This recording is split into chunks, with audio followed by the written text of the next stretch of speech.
ओम शन्नो मित्रः शं वरुणः शन्नो भवत्वर्यमा शन्न इन्द्रो बृहस्पतिः शन्नो विष्णुरुक्रमः।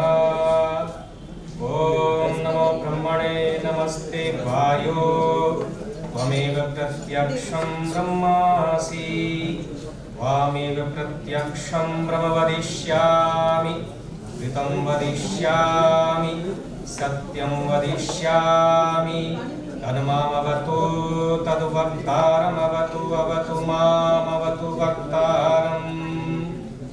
ओम शांतिः शांतिः शांतिः। मंच पर विराजमान इस संपूर्ति सत्र की अध्यक्षता कर रहे प्रोफेसर कमलेश झा जी, संकाय प्रमुख, संस्कृत विद्या धर्म विज्ञान संकाय काशी हिंदू विश्वविद्यालय, इस वेद विज्ञान केंद्र के डायरेक्टर समन्वयक मेरे भाई प्रोफेसर उपेंद्र कुमार त्रिपाठी जी, और जिनका सार गर्भित वक्तव्य हम सबने अभी श्रवण किया है। ऐसा लगता है कई हजार पुस्तकों का सार प्रोफेसर ने इन कुछ मिनटों में हमारे सामने रखा है। मुझे तो वास्तव में बहुत आनंद आ रहा था। मैं सोच रहा था प्रभु साथ बोलते जाएं और प्रभु सम्मित उपदेश हमको मिलता जाए, ये मेरा सौभाग्य है सर। इस संपूर्ति सत्र का संयोजन कर रहे मेरे आत्मीय, जिनको मैं अपने छोटे भाई के रूप में देखता हूँ, डॉक्टर नारायण प्रसाद भट्टराय, जो काशी हिंदू विश्वविद्यालय के अंतर्गत जो वेद विभाग है, आदरणीय उपेंद्र जी के छत्र छाया में जो कि इस कार्य को गति दे रही हैं, ऐसे भट्टराय जी मेरे समक्ष बैठे हुए बड़े प्रसिद्ध अपने अपने विषयों के मर्मज्ञ हैं। डॉक्टर ओझा हैं, डॉक्टर उपाध्याय हैं, प्रोफेसर ललन मिश्र जी हैं, और सभी फैकल्टी मेंबर्स हैं, डॉक्टर अरुण त्रिपाठी जी हैं। मैं सभी का नाम न लेता हुआ सबको प्रणाम करता हूं। और इस वेद विज्ञान केंद्र के इस द्विदिवसीय इस राष्ट्रीय संगोष्ठी में जो भी प्रतिभाग करने बाहर से आए हुए हैं, सभी प्रतिभागीगण मित्रों, समय बहुत तेजी से भाग रहा है। मैं ये बात इसलिए कह रहा हूं, जब रूस में क्रांति आई थी तो एक फ्रीडम फाइटर था जिसका नाम था मैक्सिम गोर्की।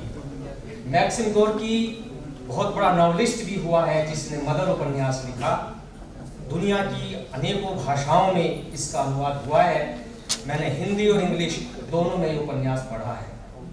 जो हिंदी साहित्य के यहाँ विद्वान बैठे हैं वो इस बात को अच्छी तरह जानते होंगे। वो बहुत बड़ा आर्टिस्ट भी था, फ्रीडम फाइटर भी था। रसिया में क्रांति का मूवमेंट चल रहा था, तो एक बार एक एग्जीबिशन लगी चित्रकार की, चित्र बनाए गए, और उस चित्रों को जब वहाँ रखा गया तो 3 जजेस का पैनल उन चित्रों का मूल्यांकन कर रहा है। ये सच्ची घटना है, इतिहास की आपके समक्ष रख रहा हूँ, जरूरी है। उनमें जो मैक्सिम गोर्की था, फ्रीडम फाइटर था, वह कुछ देर में पहुंचा और उसके चित्र की एंट्री उस एग्जीबिशन में नहीं हो पाई। पुराने कपड़े हो गए थे, धूल भरे थे, बाल खुले थे। लोगों ने सोचा कि तो कोई पागल है, सभ्यतम कंट्री अपने को मानने वाले लोग। उस मैक्सिम ने अपने चित्र को दरवाजे पर रख दिया। और जो 3 जजेस का पैनल जो घूम रहा था, देख रहा था, उनमें से एक की दृष्टि जो है गेट पर के बाहर रखे हुए चित्र पर पहुंची, और उसने कहा कि ये चित्र किसने बनाया है। जो आयोजक थे उन्होंने कहा कि जी इसकी तो एंट्री नहीं। बोले कोई बात नहीं, एंट्री नहीं तो हुआ क्या, ये बनाया किसने है, इसकी थीम क्या है, जरा उसको बुलाओ। बेचारा साथ में वही बैठा हुआ था पुराने से कपड़ों में। उसने कहा जी मैंने एक चित्र बनाया, अपनी रशियन भाषा में कहा। बोले काय का चित्र है? बोले it is a picture of time, ये समय का चित्र है। और बनाया कैसे था? हमने उत्तर प्रदेश की पुस्तकों में एक भागते हुए एक युवक की फोटो देखी थी, जब प्राइमरी में पढ़ते थे, है ना, हवा से संबंधित वो थी, तो पट्टू उसका पीछे की तरफ भाग रहा था और बड़ी तेजी से दौड़ा जा रहा था। तो उस चित्र, हाँ संभव तो वही था, हवा की जो सूरज हवा, कौन जीता कौन है ऐसा। तो उसके ना आगे उपेंद्र जी बाल थे, उसके आगे बाल थे उस चित्र में, पीछे से वो गंजा था। अब यही इसकी थीम है इस वेद विज्ञान केंद्र की भी और उस मैक्सिम गोर की भी। तो उसने पूछा ये क्या है? It's a picture of time. बोले कि इसको एक्सप्लेन कीजिए। बोले कि ये आगे से बाल क्यों है, पीछे से गंजा क्यों है? तो पीछे से गंजा इसलिए है कि जो समय निकल गया वो निकल गया, तो वापस नहीं आ सकता। तो इसको पकड़ना चाहते हैं, आगे से इसके बालों को जकड़ करके पकड़ लीजिए। जो है ये मुझे ऐसा लगता है कि जो डॉक्टर उपेंद्र जी ने वेद विज्ञान केंद्र, हमारे माननीय मोदी जी की, योगी आदित्यनाथ जी की, महामना मदन मोहन मालवीय जी की, हुतात्मा स्वामी श्रद्धानंद की, जितने भी हमारे मनीषी हुए इस देश के, उन सबकी यही इच्छा है, थी और आगे भी रहेगी, सूक्ष्म उपस्थिति उनकी यहाँ है सभी महापुरुषों की, कि ये वेद विज्ञान केंद्र के रूप में जो हमारा वैदिक विस्डम है वो दुनिया के सामने नए तरीके से नव उन्मेष के रूप में आना चाहिए। क्योंकि हमारी लाखों पुस्तकों को जला दिया गया। बख्तियार खिलजी ने जो बिहार में जो बड़े बड़े पुस्तकालय थे, जिसके नाम पर जो है शहरों का नामकरण किया गया, ये धन्य है योगी आदित्यनाथ जिसने अब चेंज किया। जिन्होंने हमारे विस्डम जिसमें छिपा हुआ उन पुस्तकों में आग लगाई, अपने हरमों को गर्म किया उन्होंने अपनी बातों को। कितना नॉलेज रहा होगा जो विदेशी लोग यहाँ से पुस्तकें ले गए हैं। भेनसांग, फायांग को देखो, जो मंगोलियन लैंग्वेज में, ये चाइनीज लैंग्वेज सब में उन्होंने अनुवाद किया है। नागार्जुन जब बौद्ध बना तो तिब्बत में गया, जब बौद्धों से हार गया तो सारा वैदिक साहित्य वो लेकर के गया और उसमें तिब्बतियन लैंग्वेज में उसका ट्रांसलेशन हुआ। और कई गधों का बोझ जब राहुल सांकृत्यायन लेकर के आए, मुझे ऐसा पता चला संपूर्णानंद संस्कृत विश्वविद्यालय के सरस्वती भंडागार में कुछ साहित्य उसमें है, बलदेव उपाध्याय जी ने जिसकी सूची बनाई थी। मैं बार बार अपने साथियों को कहता हूँ उससे परिचित हो आप। उसमें कई वैदिक पुस्तकों का तिब्बतियन में ट्रांसलेशन है।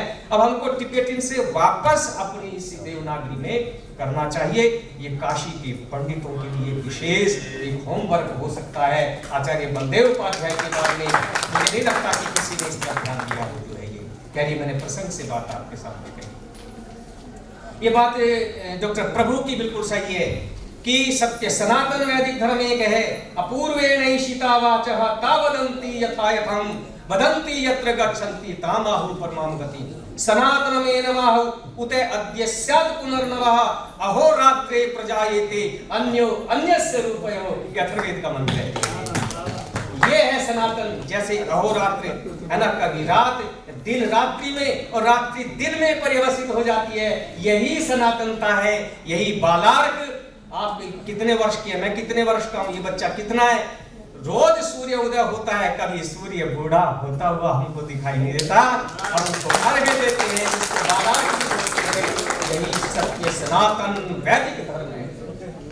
आपने कहा कि जो भी इथिकल पॉइंट हो सकते हैं, इथिकल प्रिंसिपल्स हो सकते हैं, उन सबको मिलाकर के मैंने एक पुस्तिका लिखी थी हिंदू धर्म की। Why should we adopt Hindu धर्म, मैंने 32 पेज की लिखी, जो है एक ट्रैक्ट के रूप में बहुत प्रचलित हुई। मैंने उसमें प्रश्न उठाया है कि 19वीं शताब्दी के अंदर लास्ट में है, शायद 1870 के बाद की घटना, दिल्ली में एक दरबार लगा सर्वधर्म संभाव करके, और वहां यही प्रश्न उठाया गया। मैथमेटिक्स में महत्तम समापवर्तक और लघुत्तम समापवर्तक कंसेप्ट है, हमने तो यूपी में ये पढ़ा। तो जो महत्तम समापवर्तक है, झूठ नहीं बोलना चाहिए, चोरी नहीं करना चाहिए, हिंसा नहीं करनी चाहिए, परिस्त्रियों को माता बहन पुत्री के समान समझना चाहिए, ये सब जो इथिकल एस्पेक्ट हैं उन सब में हम एक हो जाएं। तो वहां पर सनातन धर्म के लोग थे, वहाँ पर मुस्लिम थे, वहाँ पर क्रिश्चियन थे, जैन थे, सिख सभी थे और सभी की सहमति हो रही थी। परंतु बात किसने बिगाड़ी? ये तो इतिहास की घटना बता रहा हूँ आपको।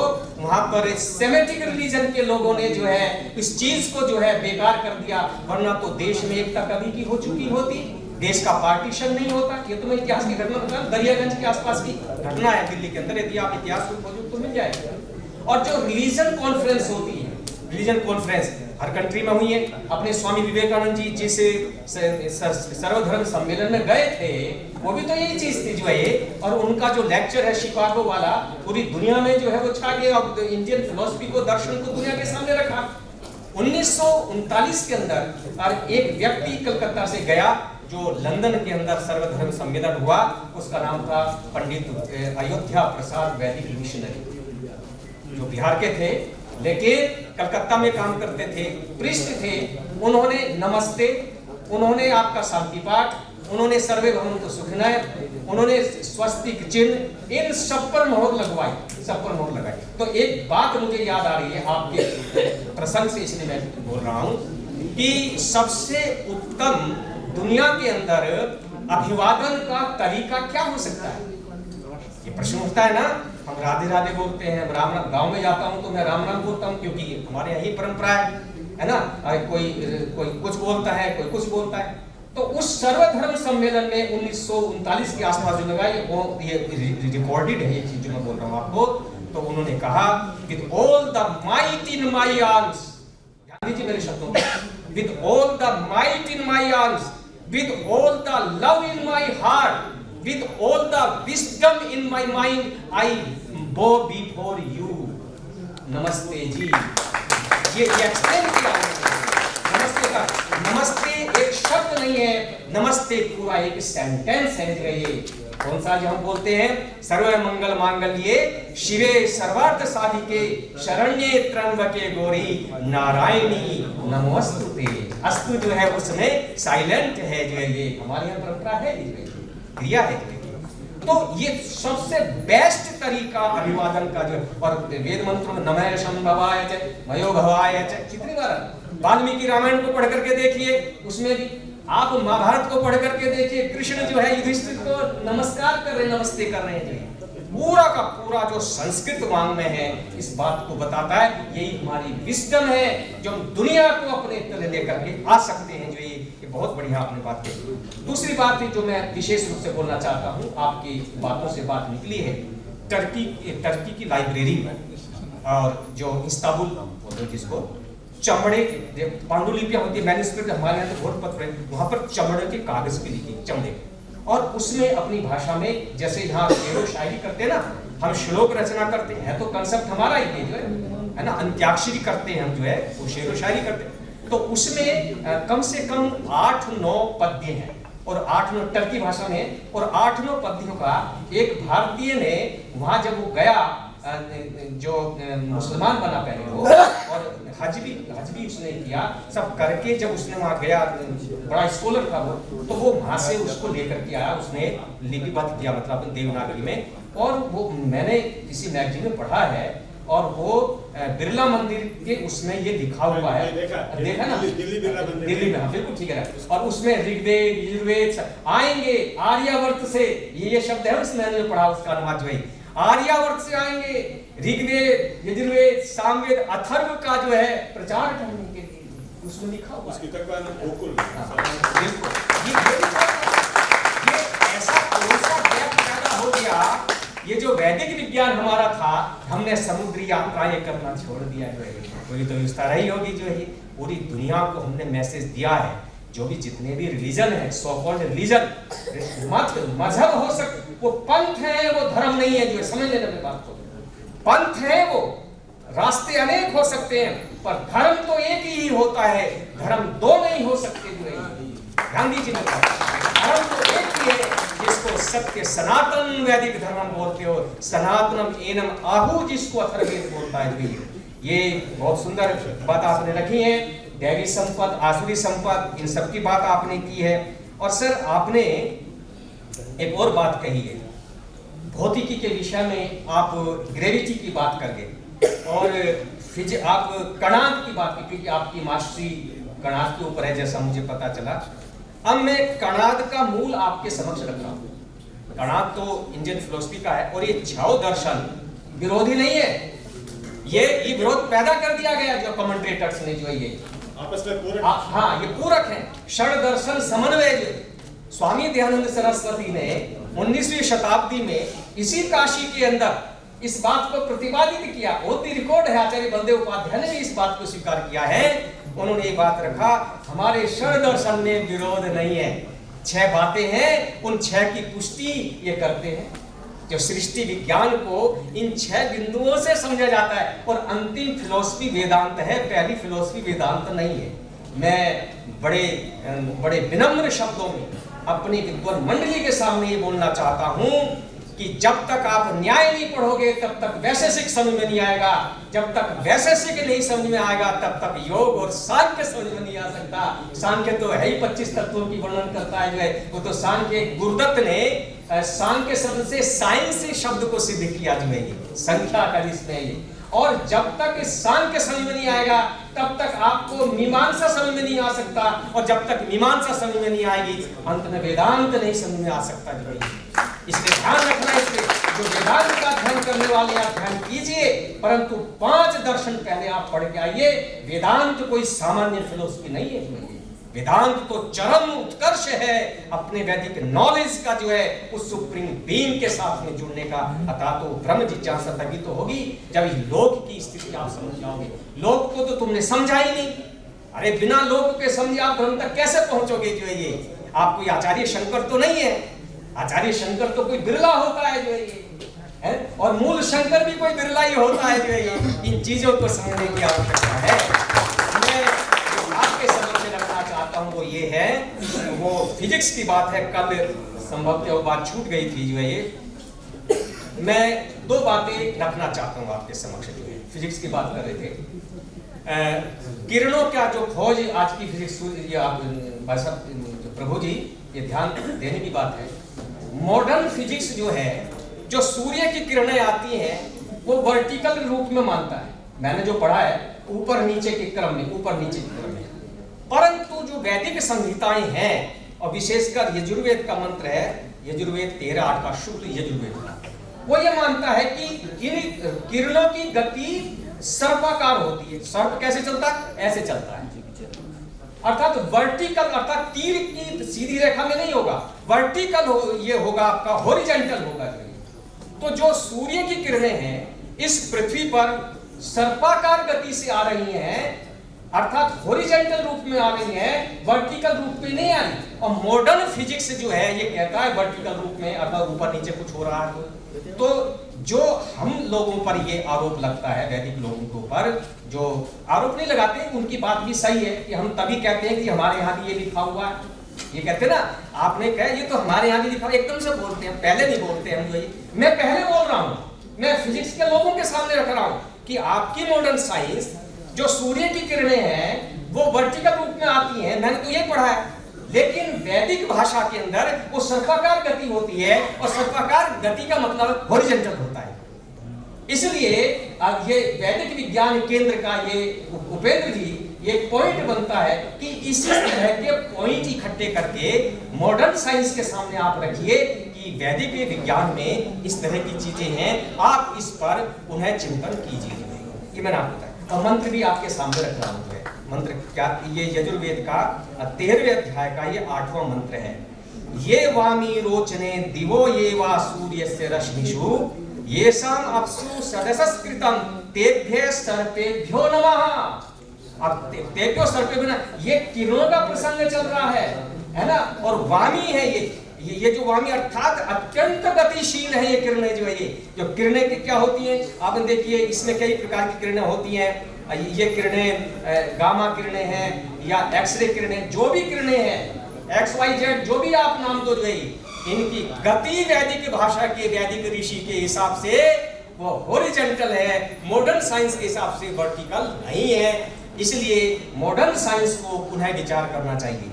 दूसरी बात आपके समक्ष ये मैं रखना चाहता हूं वो ये है कि आप गुरुत्वाकर्षण की बात कर रहे थे, और कल भी सुब्रमण्यम जी भी ये बात कर रहे थे।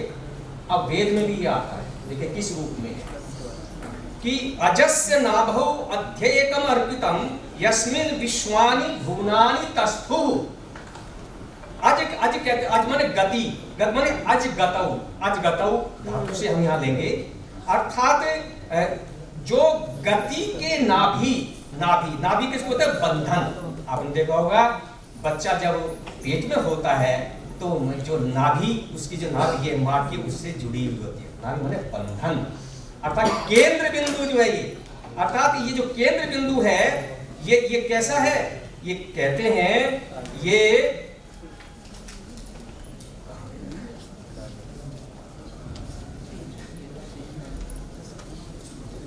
नयति बधनाति इति नाभि, अर्थात जो बांधती है उसको नाभि कहते हैं। बंधन में ही सब कुछ आधारित व अर्पित किया हुआ है, बिना बंधन के नहीं। बंधन तो रहना पड़ेगा, यदि सामाजिक बंधन न हो तो भी गड़बड़ है, यदि प्रशासनिक बंधन ना हो तो भी गड़बड़ है। आप उसको बंधन कहो, आप उसको मर्यादा कहो, आप उसको रूल रेगुलेशन कहो, बंधन तो है।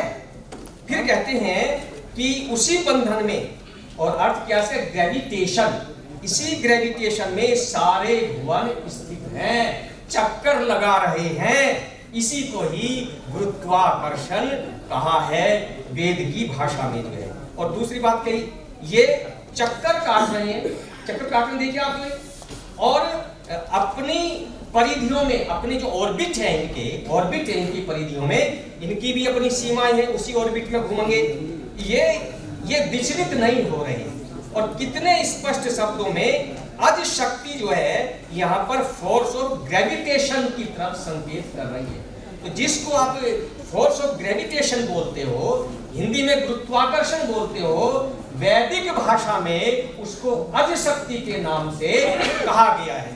तो वेदों में तो ये है, अब इसको प्रूव करके हमको दिखाना है संसार को, ये हमारी बहुत बड़ी जिम्मेदारी बन जाती है। और फिर बहुत सारी बातें आपने कही हैं, मैं इस पर तो ज्यादा नहीं कहूंगा, लेकिन एक बात जरूर बोलूंगा। आपने सरस्वती नदी की चर्चा की। मैंने ऋग्वेद का जो सप्त सिंधु सूक्त है, जो ऋग्वेद के कोई पाठी हो अच्छी तरह जानते हैं, उस सप्त सिंधु सूक्त के आधार पर फ्रेडरिक मैक्स मुलर ने आर्यन इन्वेजिंग थ्योरी को खड़ा किया। फ्रेडरिक मैक्स मुलर, जिसको पूना के विद्वानों ने मोक्ष मूलर भट्ट कहा। मैंने उपमाओं पर काम करते हुए मैंने लगभग 4000 उपमाओं का प्रोजेक्ट लेकर के आज से लगभग 16 वर्ष पहले काम किया था। उसमें एक उपमा मुझको मिली, और इतनी रिमार्केबल उपमा है, आपके समक्ष रखी। यदि सरस्वती शब्द को ऋग्वेद में देखा आपने यजुर्वेद में देखा, या अन्यान्य वेद में आपने देखा, तो फिर मैक्स मुलर का खंडन कर नहीं पाओगे आप। वेद में आपको कॉमन नेम मिलेंगे, प्रॉपर नेम नहीं मिलेंगे। वेद के अंदर, वेद के अंदर कॉमन नेम है, प्रॉपर नेम नहीं है। यदि प्रॉपर नेम मिल गया, ध्यान दीजिए मेरे बात को, फिर वेद के साथ में पक्षपात का आरोप लगेगा। इसलिए सिद्धांत पक्ष ये है कि जितने भी नामकरण इस संसार में हुए हैं, सब वेदों से लेकर के हुए हैं, सब हुए। मनुस्मृति को पढ़ के देखिए, मनुस्मृति में साफ लिखा हुआ है, सरस्वती नाम दिया है। श्री अरविंद ने सरस्वती का अर्थ क्या किया है? रिवर अर्थ में नहीं किया है, आप पढ़ करके देखिए। स्वामी दयानंद ने सरस्वती का अर्थ क्या उन्नादि कोश के आधार पर देखो, वो अर्थ नहीं किया जो आप प्रॉपर नेम में आप कर रहे हैं।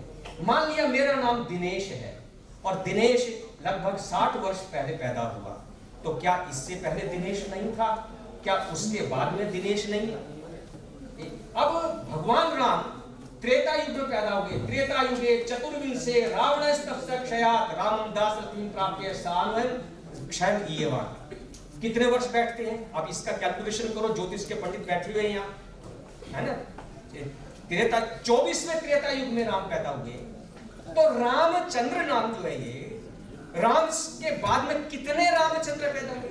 मेरे गांव में रामचंद्र और सीता सगे बहन भाई हैं, क्योंकि दोनों से प्रभावित है, हमारी संस्कृति हम लोग से प्रभावित है। तो कहने का मतलब ये है, मेरी बात को आप समझ लेना, मुझे जो बात मैंने सीखी वो आपके समझ रख रहा हूँ। वेद के अंदर ये कॉमन नेम है और with reference to the context, जिस देवता की बात करते हैं, सब्जेक्ट मैटर, इसके अनुसार इनके प्रक्रियागत अनेक मतलब अर्थभेद हो जाएगा। इसलिए मेरा कहने का मतलब ये है, यदि आप इस चीज को नहीं मानोगे तो फिर मैक्स मूलर का आप इन्वेजिंग थ्योरी का मैंने अभित्वा सिंधो शिशुमिन्न मातरो वास्का अर्संति पयसाई धेनवा, ये सप्त सिंधु सूक्त का एक एग्जांपल दे रहा हूं। अभित्वा सिंधो शिशुमिन्न मातरो वास्का अर्संति पयसाई धेन, यहां पर मैक्स मूलर ने सिंधु का अर्थ सिंधु नदी किया, सिंधु रिवर। अब जब सिंधु रिवर अर्थ किया तो उसमें गोमती नाम भी आता है, सप्त सिंधु सूक्त में गोमती नाम भी आता है। तो गोमती लखनऊ में बहती है, लखनऊ के पास कौन सी बहती है, ये इसकी बिल्कुल गोमती नगर है, उसका भी नाम है उसमें। तो क्या हम ये मान लें कि लखनऊ में बहने वाली गोमती और सिंधु रिवर उधर सिंध में बहने वाली, तो इसको उल्टा कहता है कि सिंधु की और नदियां ये बह रही हैं, इसका मतलब ये हो गया आप उल्टा बहा रहे हो, फिर बांध होना चाहिए, टिहरी डैम की तरह बांध होना चाहिए, उसका तो कोई उल्लेख नहीं है। इसका मतलब ये है कि ये जो नाम है ये कॉमन नेम है, ये प्रॉपर नेम नहीं है। यही बिंदु था जो कि हमने पकड़ा। और सिमली क्या इसमें, सिमली ये है कि जैसे बछड़ा दूध पीने के लिए अपनी माँ के स्तनों की तरफ भागता है, वैसे ही ये नदियां समुद्र की ओर बह रही हैं। ये इसका सिंधु का अर्थ वहां समुद्र है, नदियां ऐसे बह रही हैं। अब दूसरा कि ये जो धमनियां हैं, धमनियों में जो बह रहा है, ऐसे ही वो हृदय की तरफ को भाग रही है, जो है नद नद करता हुआ जो जाए उसको नदी बोलते हैं। ये इस तरह की चीजें हैं। मैंने प्रसंग से